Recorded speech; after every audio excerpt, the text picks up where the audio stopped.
Comédienne, metteuse en scène, féministe, Tiffaine D vous invite ce soir au Méliès à Pau à plonger dans son univers où les contes de fées voient leurs repères classiques totalement bouleversés. Ok, je reviens.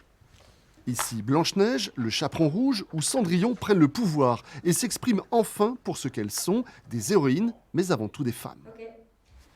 Bonjour, je m'appelle Cendrillon.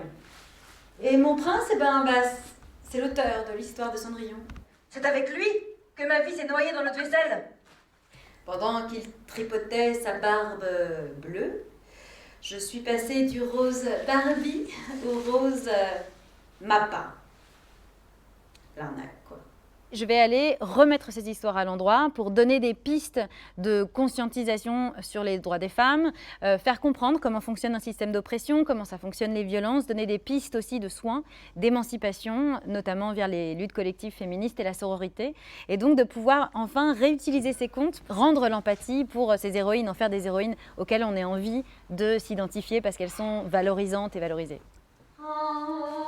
Ce seul en scène féministe s'adresse aux enfants dès 8 ans comme à leurs parents. Vous la connaissez? Cette chanson-là qu'on peut chanter qu'avec un balai dans les mains. Puis alors, je sais pas pour vous, mais moi, cette chanson, quand j'étais petite, je la voyais un petit peu comme une menace.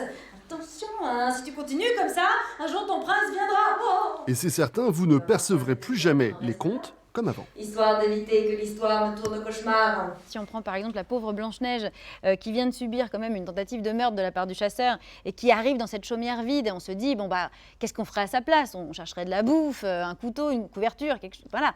Non, elle arrive, elle se dit il y a un petit peu de poussière, hop, je vais faire le ménage. Et il y a quand même un truc énorme là-dessus de distribution des rôles et puis elle après voilà, elle va faire la tambouille pour les 7 nains, c'est quand même très problématique.